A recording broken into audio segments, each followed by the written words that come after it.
Detroit, the city of revolution, of idea, invention, and innovation. Upon inception, a vibrance of life, culture, and visionaries have led Detroit to possess a story unlike any other. A story of vision and creation, triumph and heartbreak, prominence and controversy. Few other cities have experienced the stark contrast between the peaks of success and depths of collapse. Often reveling in greatness, the people of Detroit have more than once also endured the darkest of times. With unrivaled strength, unity, and progression, Detroit has refused to be held to the depths where the metropolis has often fallen. The ability of those who love, believe, and dream for Detroit have brought upon resurgences throughout the historical city's tenure. Of these resurgences, the dawn of the most recent and perhaps most powerful has already begun. With this present resurgence, opportunity for prosperity, education, entertainment, and occupancy in Detroit is alive again. Detroit has another chance.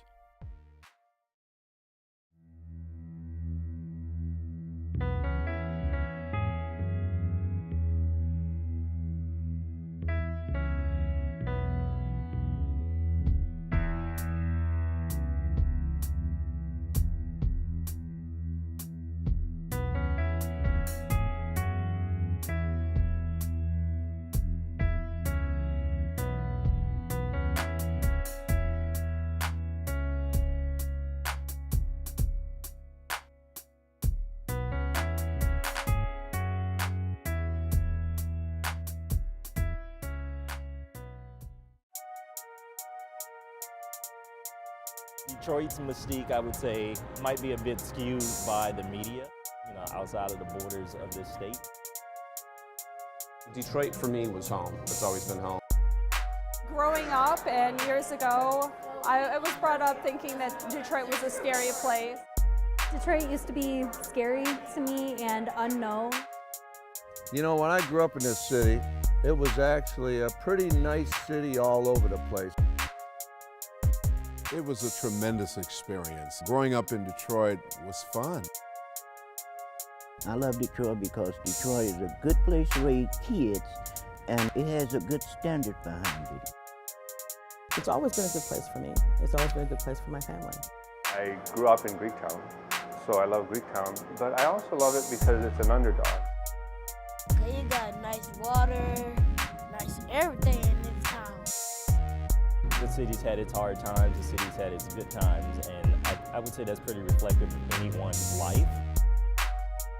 We were once a booming city, that the auto industry with the Motown and the Hitsville, I know that at one point there was a good time. What had made Detroit such a strong city economically, the bottom just kind of dropped out. My parents didn't like to bring us down here. I remember as a child, probably 10 years old, looking at the civil unrest of 1967 and how that negatively impacted this city. Detroit 15, 20 years ago, I was coming down here and there was areas you didn't go in. My impression of Detroit was that it was big and scary. I remember hearing about all the negative things that were here. And when I actually came, I didn't find those things. A way to describe Detroit's past, I would say definitely complicated.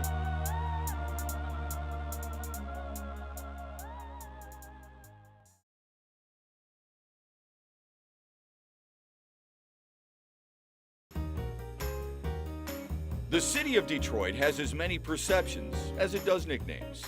The town we warmly refer to as the D was first named for Pontchartrain du Détroit. Initially, Detroit started off as a fur trading post. Cadillac, who was a French naval officer, convinced the king that the best place to stop the English was at Detroit. He arrived with about 100 men from Montreal in canoes. They set up their post, began building the town.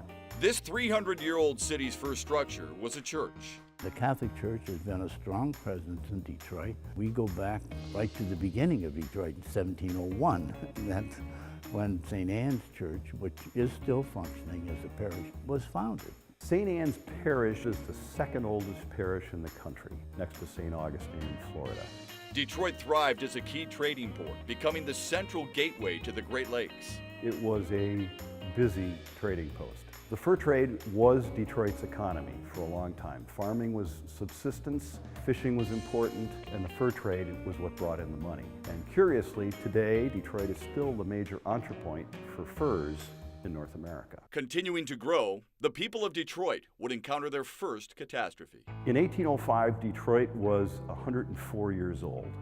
A lot of the buildings had been around for that long, and they were all timber built, wood roofs, wood sides, and in some cases even wood chimneys. One Sunday morning, apocryphally, it was a baker or his assistant knocking out the ashes of their pipe on some straw. The straw caught fire, the barn caught fire, and then all the other houses around caught fire. Fortunately, most of the people in town were awake, and so they were able to rouse everybody out. Detroit burned absolutely to the ground. There was one stone warehouse that was left, and I think there was an outhouse down by the river that survived. But other than that, the town was gone. Turning misfortune into foresight, the resilient citizens of Detroit hatched a plan to rebuild. Augustus Woodward was around following the big fire. He made sure that when we rebuilt the town, the streets were wider. Prior to the fire, they were maybe 20 feet wide. Following the fire, they were 100 feet wide or more. This new city roadway plan was centered around a 200-year-old Indian trail. Woodward Avenue has been around in one form or another for several hundred years. Curiously enough, Woodward Avenue, he claimed, was not named after himself, but because it ran toward the woods. I don't think anybody believed him. Detroit became the capital of the Michigan Territory.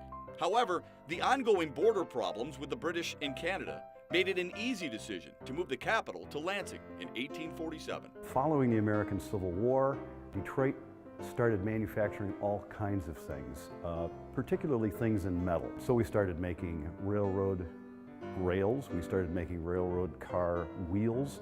From that, we started making railroad cars. We made more railroad cars in Detroit than any place else in the country. We got into the making of shipbuilding. We built more ships than any place on the Great Lakes. Detroit really was a big manufacturing town prior to the advent of the automobile business. The groundwork now firmly implanted in the city, Detroit was primed to take on the 20th century's newest industrial innovation. When the automobile came along, we had men who knew how to work metal, men who knew how to build engines. In fact, David Buick, Ransom Olds, Henry Ford, Charles Brady King, all started playing with motors in boats before they started playing with them in cars.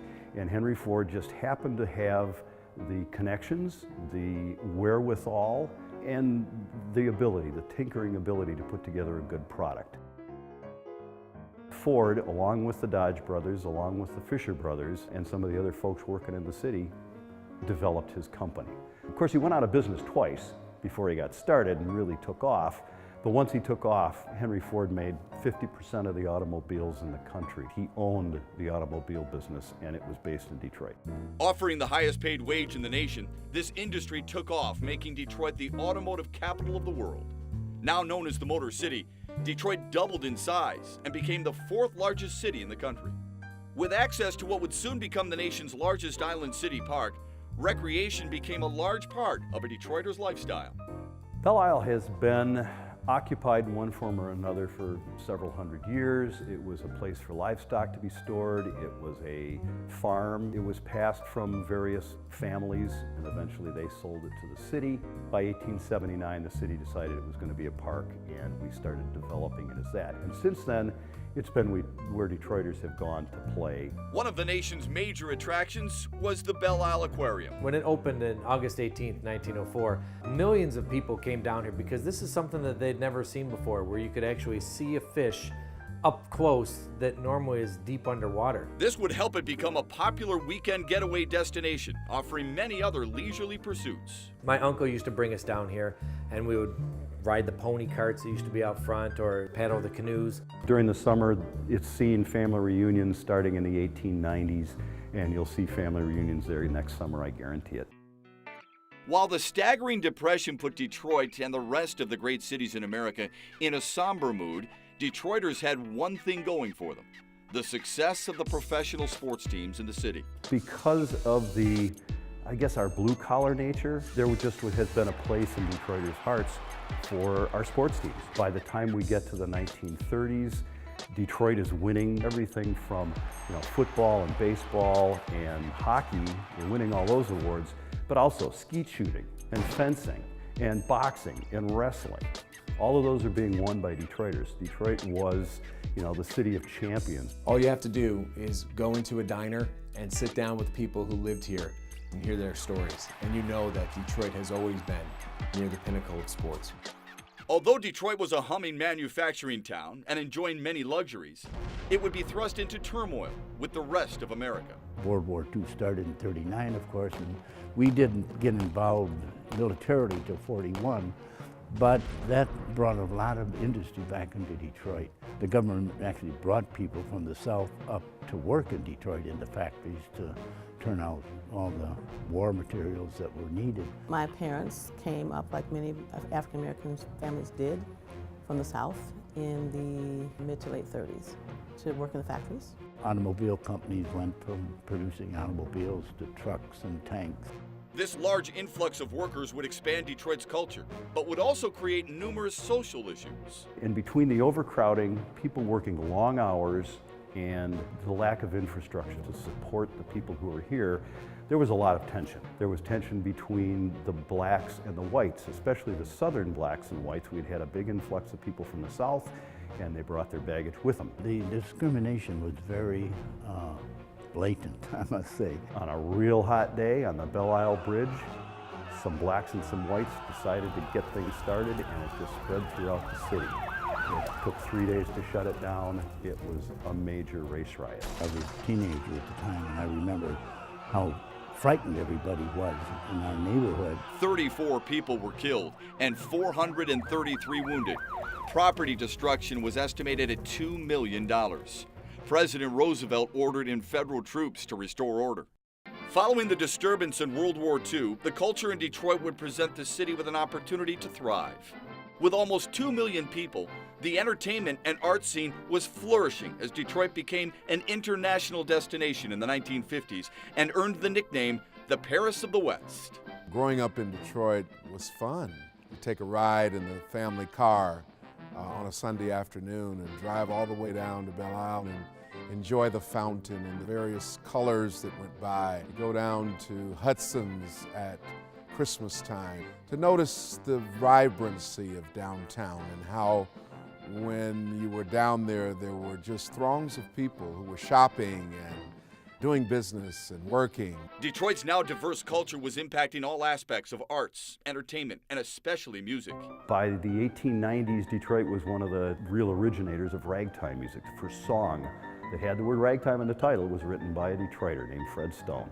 Following up on that, by the 1920s, when Detroit was really flying high, the auto business was making money, Prohibition was on, so we were the party town in this country. We had two of the finest dance bands touring the country based out of Detroit, McKinney's Cotton Pickers and the Gene Goldcat Orchestra. When folks came from all parts of the country, especially the South, that music was brought with them. So the blues, Dixieland, country, and then I don't want to forget the jazz musicians. All of those musical genres blended together. These various music genres culminated into something special in 1959, giving rise to the new nickname, Motown.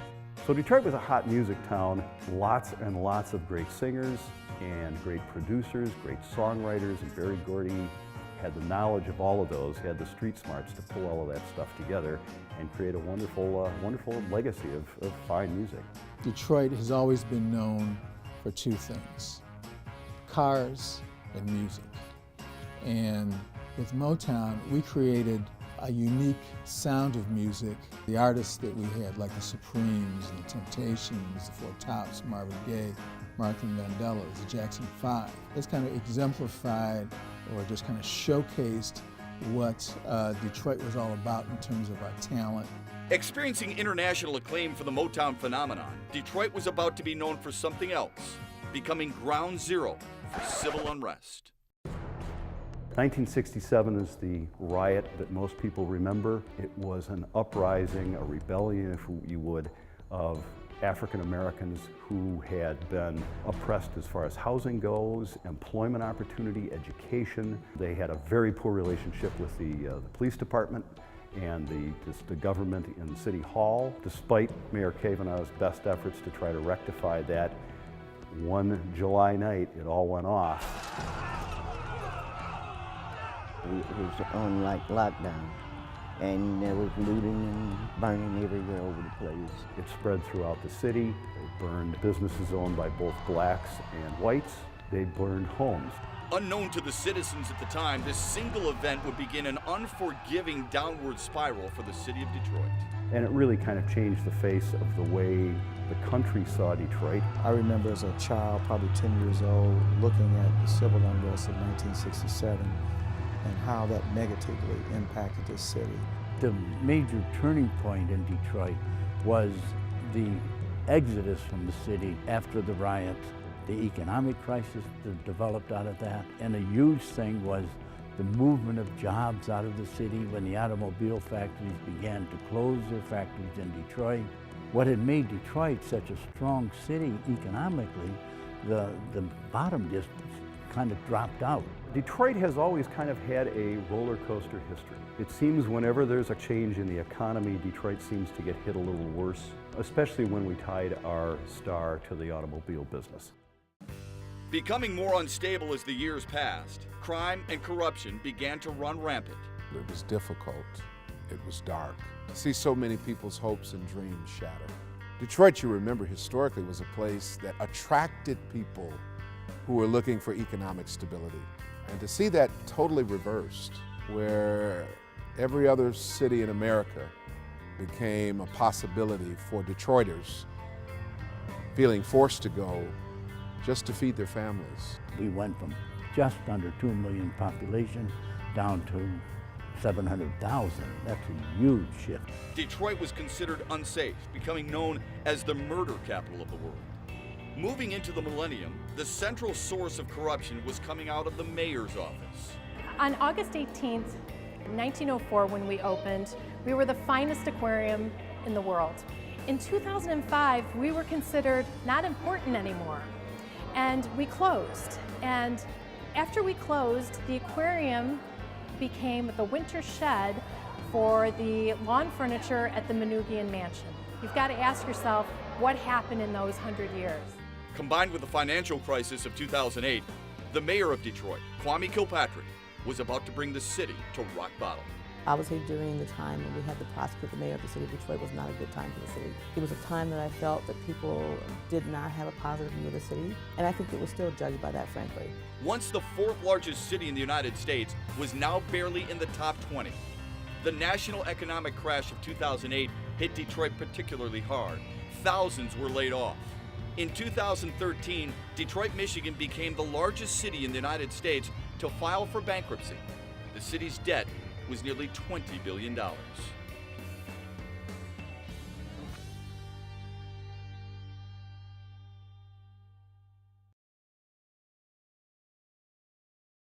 Detroit's past, I would say, definitely complicated, which kind of led to a series of unfortunate events.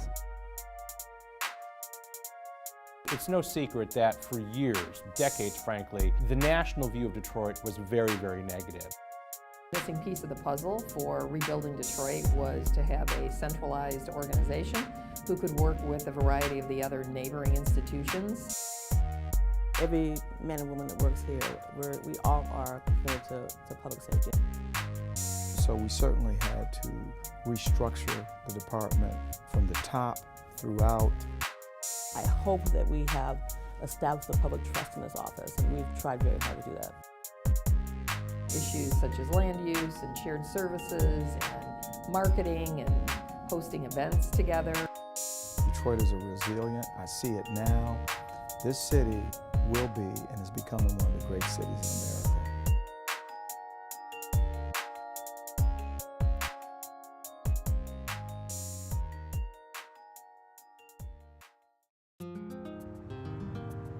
After hitting rock bottom, some passionate leaders in the city took action in their own hands, providing Detroit with another chance.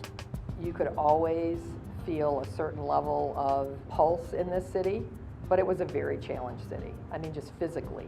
There was so much abandonment and so many beautiful buildings that had been vacated. The bankruptcy obviously was historic, but the bankruptcy was not the end in and of itself. Bankruptcy is just a tool. Just like we saw with some of the auto companies several years ago, fixing the books is only one step in the process. What you need to do is you need to fix your business, you need to fix your processes, you need to fix the product you put on the street. That's what the auto companies did, and that's exactly what's happening in Detroit. Fixing the financial books, that was just step one. We've done that, hugely important. Now we need to fix the rest of the apparatus of the city, and that's occurring now. The first step in securing new opportunities would begin with addressing the city's safety concerns. Public safety is paramount. I would like to think that this office and every man and woman that works here, we all are committed to public safety. And that sounds so trite, but it really is true, or we wouldn't be working in this kind of work. We really have worked really, really hard to try to do our duty, our mandated duties, and make the city safe. I know that we've had a positive influence doing that. And factually, since we started here in July of 2013, we've seen a steady decline in violent crime. 2013 exceeded our expectations of reducing overall crime.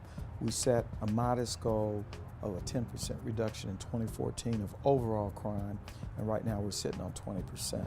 And so, in addition to reducing crime in the city of Detroit, not just downtown, not just midtown, the entire city, the fear of crime is diminishing. And then addressing the issue of response time to priority calls for service. We certainly had to restructure the department from the top throughout. Police department is being strengthened again, and a problem where it would take an hour for a 911 call to be answered. Now time is being reduced. To be one part of this big city family that's doing so many wonderful things. The work that the mayor, under his leadership, removing blight, holding city leadership accountable to make sure that we're giving the kind of service to the city that frankly has in the past been underserved. That's not the case today. I've been influential in being able to work with policymakers and elected officials to bring about desired outcomes in Detroit.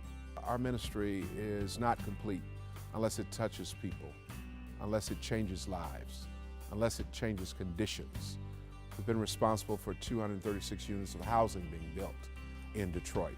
We've got to make sure that there's a quality of life for people that sustains our population, that retains our population, and that gives people hope for success in the future. As leaders reduced crime and increased safety, Detroit became a more attractive place to live and work again. So we began by doing all kinds of work to stimulate the real estate market. We put a lot of energy into creating new funding sources and partnering with foundations and other financing intermediaries like Invest Detroit to put together a lot of very good funding programs for redeveloping residential here in the neighborhood. With a 97% occupancy rate, our rates have been increasing over the last 3 years pretty significantly. And one of the programs we're best known for is we administer the Live Midtown and Live Downtown residential incentive programs. So we were capitalized with $10 million to incentivize people to move back to Midtown, Downtown, Corktown, New Center. We've now moved over 2,000 new people into the core of the downtown through those programs. We have a year left of funding, so we should make it close to 3,000 people. So this is a big impact program, and it's bringing a lot of the workforce that has recently moved here and many others that are working for Wayne State University, the Medical Center Henry Ford, along with all those downtown major companies. This is a really great human resource they can offer their employees to really live here and be a part of the revitalization effort in this urban core. We're happy that people are embracing it, that people are moving downtown. I have new neighbors in the neighborhood. Every time I turn around in my neighborhood, it seems I have a new neighbor. And the city seems to be diversifying as well. People are astounded to find out that I actually live in the city. I have lived in the city. Not much has happened to me in the city while I've lived here. I am not afraid to go around at night. They don't let me do that anymore, but I was doing that for a very long time. I'm raising 3 children in the city, a 17-year-old and 2 5-year-olds. I shop in the city as much as I can. I choose to stay in the city of Detroit, and I'm really astounded that people are surprised by that, frankly. The businesses that endured throughout the years have been entertainment and spectator-driven events. Even while people were unwilling to live in the city, the sports teams, museums, concerts, and casinos were the lifeline to the suburbs. We also started mounting some very large events. We now do Electricity, which is a large area-wide event. We do Noel Night every year, which draws in over 75,000 people to celebrate the arts in Midtown. This city is no different than any other large city in America. I will tell you that when I look at large-scale events here, we've had opening day for the Detroit Tigers, world champion baseball team, 0 incident, a diverse group of people. We have the largest free jazz event here in downtown Detroit. Both years successful, incident-free. Our fireworks display, which in years past has been problematic. Last year, and this came from a veteran Detroit police officer, 35 years, he has never seen a fireworks display managed like this. And it was a fun family event that was diverse. When the Super Bowl was hosted here, I had people calling me from all over the country that had come to the Super Bowl saying that I didn't realize the people here were so nice. And everybody was nice and gracious and the people are great. And I said, well, this is what I live with every day. And people are always very surprised when they hear anything positive about the city. And that's, to me, puzzling. But I guess when you look at all the negative stereotypes and the stereotypical crime issues that we hear about, that people will think that. But no, I live here. I live here safely, and I'm raising my children here when I could go someplace else. In terms of the city, I like the people. You can walk down the street and even the person with the hardest look will still say hello to you or give you a head nod. And I would, considering I've lived in other places, I would say something as little as that isn't indicative of places when you get outside of Detroit. To play a role as a police chief in this great city at this time is powerful, and so it will continue to move forward. And to me, it's exciting because I know the direct connection, the nexus between public safety and business development. This entertainment district was broadened to include restaurants and casinos, giving fans and spectators a reason to stay downtown, providing new opportunities for entrepreneurs and businesses. Economic growth and economic renaissance always begins somewhere, and in Detroit's case, it has begun with these larger businesses. There's been about $12 billion, that's billion with a B, dollars of private sector investment in the city just in the last 5 or 6 years. Companies like Quicken Loans, Blue Cross Blue Shield, the Illich Organization, General Motors, they've invested hard dollars and, more importantly, people into the downtown core. It's been absolutely fantastic. Other activities we're really involved in here are small business development. That's probably been the really good news story about the neighborhood for the last couple of years. Not only do we have some very interesting, unique businesses like Shinola, we now have a number of very well-branded statewide breweries coming in, such as Hot Cat and the Jolly Pumpkin. New restaurants are opening all the time, and many more are announced and will be opening in the next year. Just really building back a robust entertainment, bar and restaurant district here is critical really to the neighborhood's revival. What that has done, it has provided an opportunity for entrepreneurs. All of these people are now finding a much more welcoming environment because it takes people with resources, money, to spend on things like restaurants and art, and those bigger businesses are providing that base. But to be successful, we need big businesses to be successful, but we also need small businesses to be successful. It needs to be an area where all types of businesses are successful, and we're creating that environment, not just in Detroit, but across Southeast Michigan and frankly across the state of Michigan now. Detroit is and will become one of the safest major cities. And so businesses want to be here. They want to be part of that. And what better place in a city like Detroit, an iconic city like Detroit.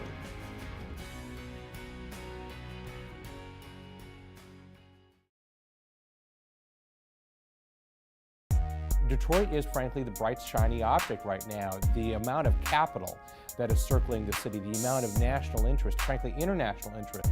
We just wanted to be a part of the renaissance as Detroit becomes an amazing world-class city. We want to get Detroit completely up and running and rocking. Detroit's present right now is looking pretty fruitful.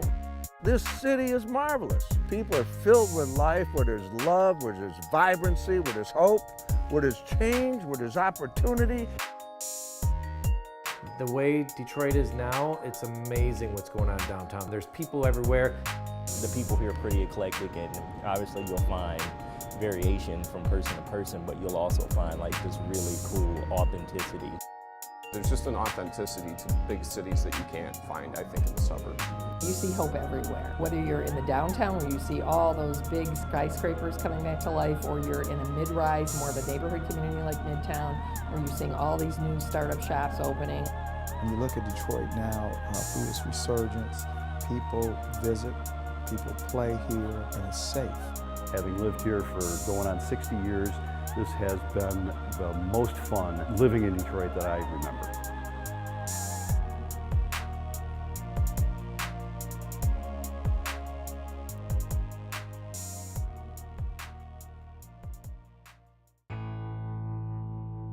I see it as an opportunity for something beautiful to happen. It's about the heart, it's about the soul of the thing, it's about the nature of the thing. And when you can feel life, it's real. And that's what we're experiencing. So we welcome you. Come to Detroit. It's what's happening.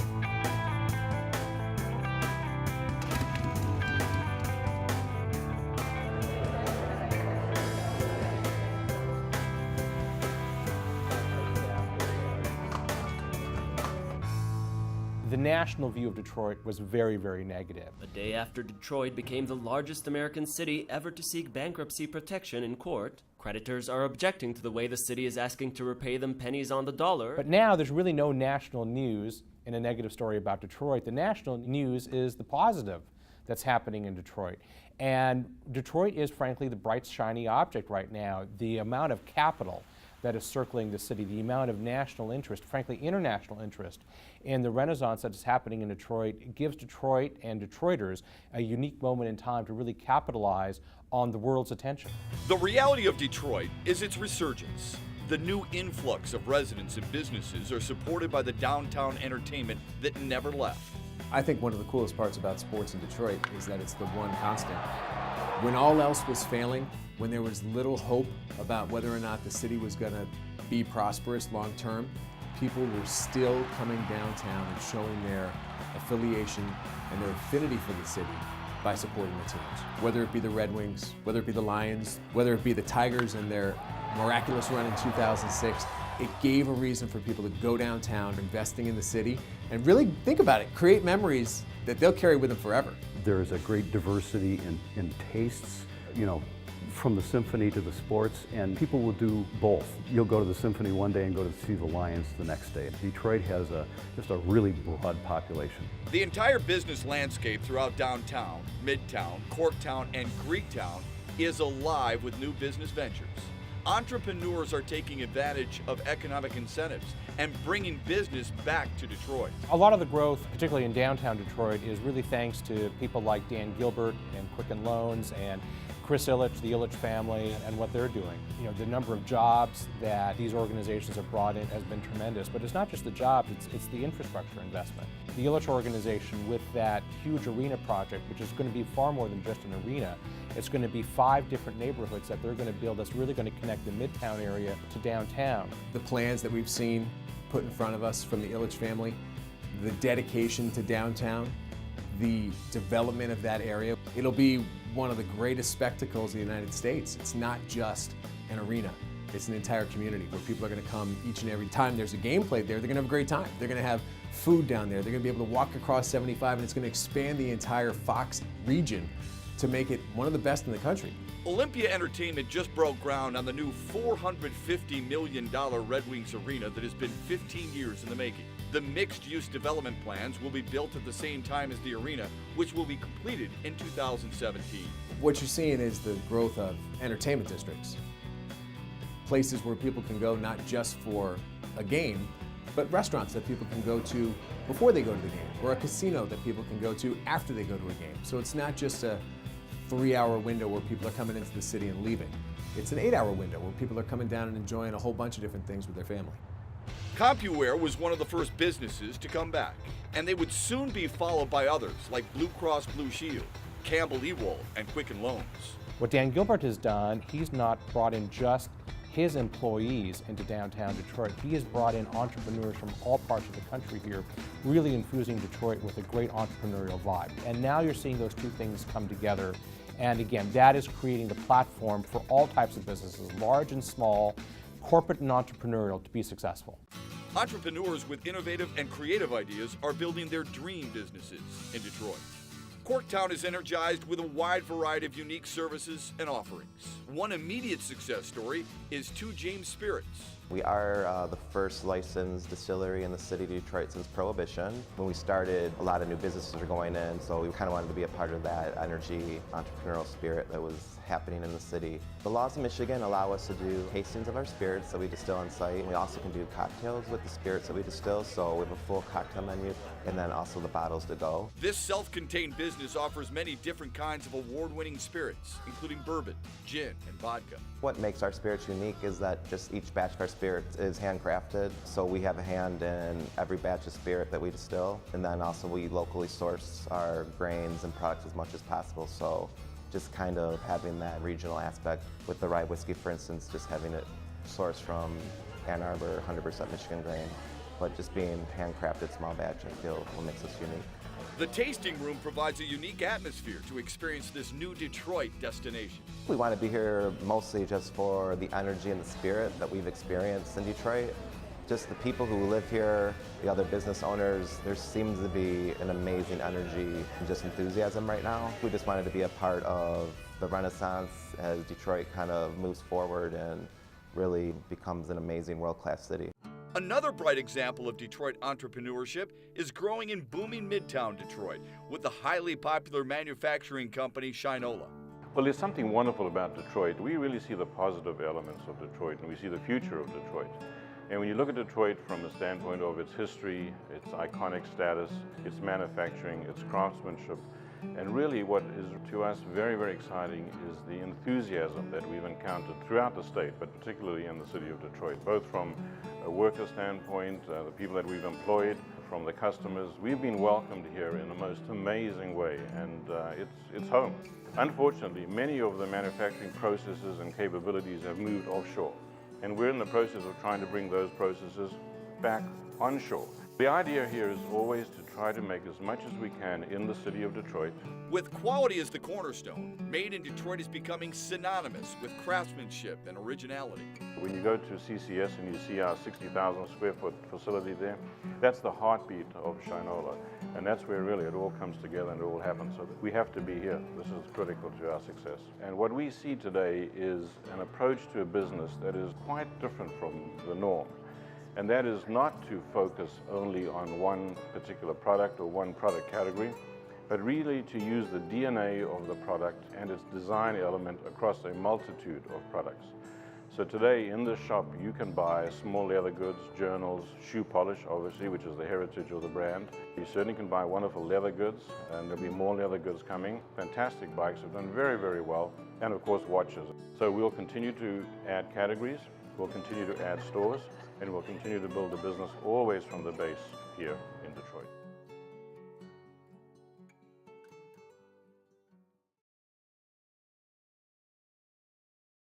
In the heart of downtown, one venture has brought a completely new concept to the collegiate education model, creating a massive revival in Detroit. I was born in the 50s, so the heritage of Detroit, the Motown stuff, I was buying those records as they came out as a kid. And I'm a bit of a freak about soul music. I've always, like, Stevie Wonder's my ultimate hero. So for me to be in Detroit personally is like a dream come true. The standard of the music here is as high as anywhere I've ever been in the world.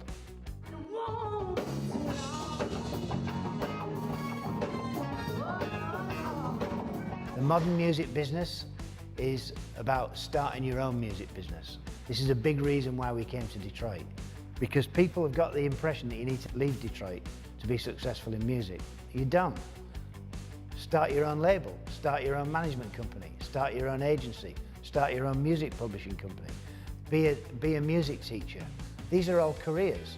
These are all things that you can learn about here, and you can go and build it yourself. Students are coming from all over the country to pursue a career in music performance, education, or management.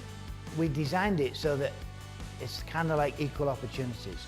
Any kid can come here and find out about a career in the music industry from the people who are in the music industry. All of our instructors are in the music industry, and they're amazing. We teach guitar, bass, drums, vocals, songwriting, and also music entrepreneurship. And that last one is for the non-players. Any young person who wants to be a professional in the music industry can come here. And whether they're a player or not is a secondary consideration. What matters is that they passionately want to do it. Dime is committed to the music, the students, and the city. We want to get Detroit completely up and running and rocking. If that takes 1 year, 2 years, 3 years, we don't care. We've got a 15-year lease on this building that we've leased from Dan Gilbert's company. We will eventually go to some other cities, but right now it's all about Detroit. And when we do go to those other cities, we've called the business the Detroit Institute of Music Education. So we'll be taking Detroit with us into those other cities. The music revival in Detroit is being matched by the craft beer revolution. Michigan-based brew pub Hopcat invested $4 million into a historic building on Woodward and has created an instant impact.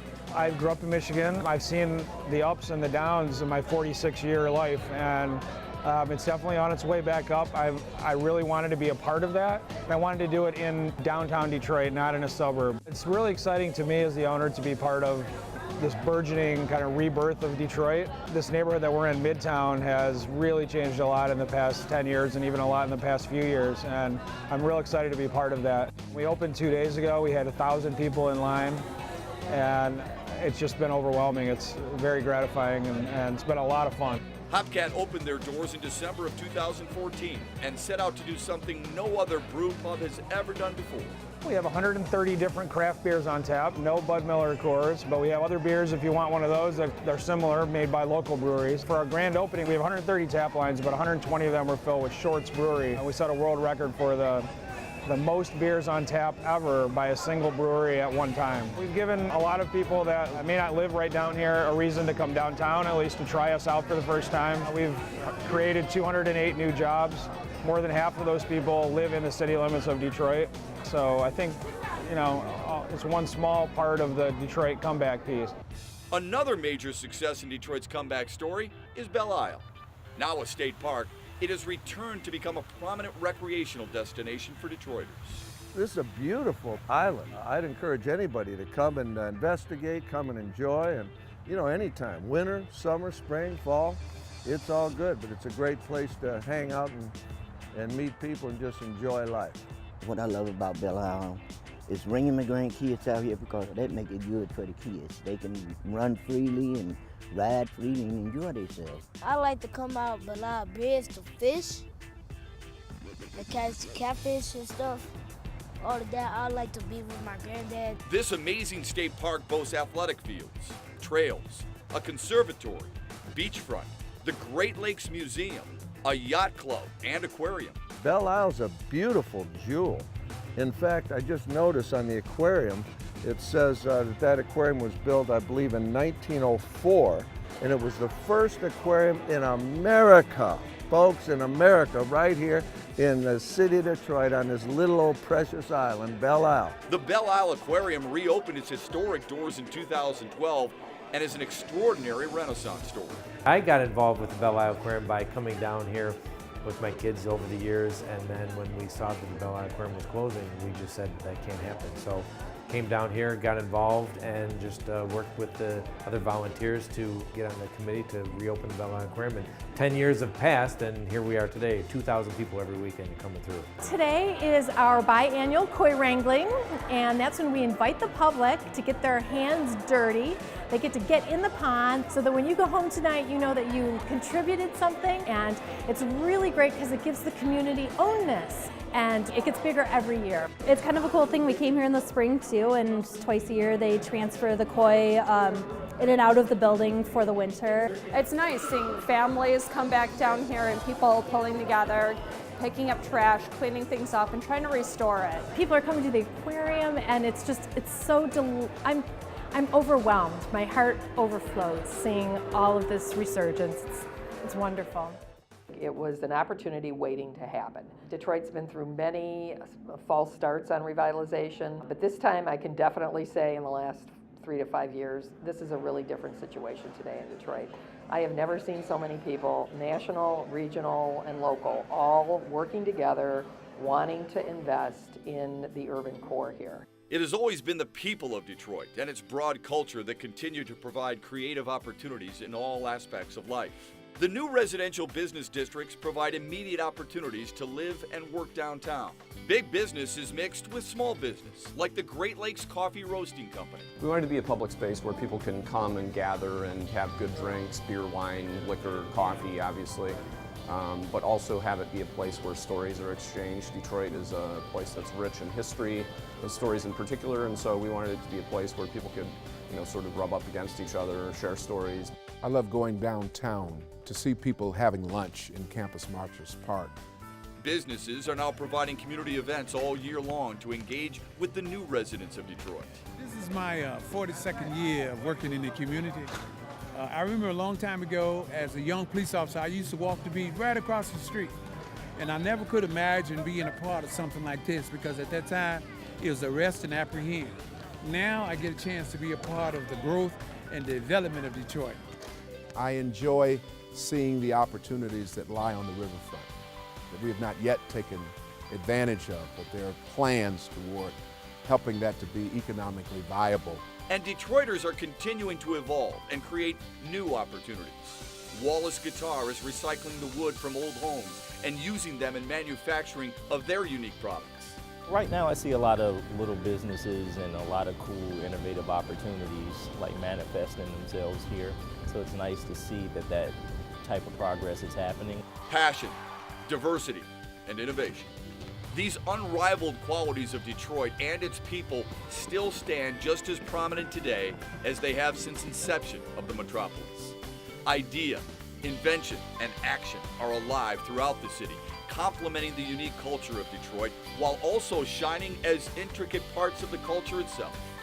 It is this culture, exemplified with each individual aspect complementing all else, from art to business, entertainment to education, that has created, endured, and provided opportunities for the ever-evolving landscape of resurgence. Detroit has been known and nicknamed for many things, but perhaps the most prominent has been overlooked. Detroit is a city of unrivaled culture, in turn always offering those who dream a city of opportunity. Detroit has another chance. Detroit's past, I would say, definitely complicated. My parents didn't like to bring us down here. Detroit's present right now is looking pretty fruitful. Now, coming down here on my own, we've changed our minds, and now I'm bringing my parents down here and changing their views on Detroit as well. This city is marvelous. People are filled with life, where there's love, where there's vibrancy, where there's hope, where there's change, where there's opportunity. Dedication to downtown, the development of that area. It'll be one of the greatest spectacles in the United States. The renaissance that is happening in Detroit gives Detroit and Detroiters a unique moment in time to really capitalize on the world's attention. To come home and certainly be a part of this resurgence is powerful. The people that live here have always been very proud to live here. We're also very proud that people are looking at us more positively. Just thinking about what the future holds. I didn't expect this in the last 5 years, so I can't imagine where we're going. I'm just excited to be a part of it. I look at myself as a stakeholder, helping to bring people back to a great city that will once again aspire to the greatness that it's had before. What the future holds, I would probably say like the capacity to what the imagination can think of.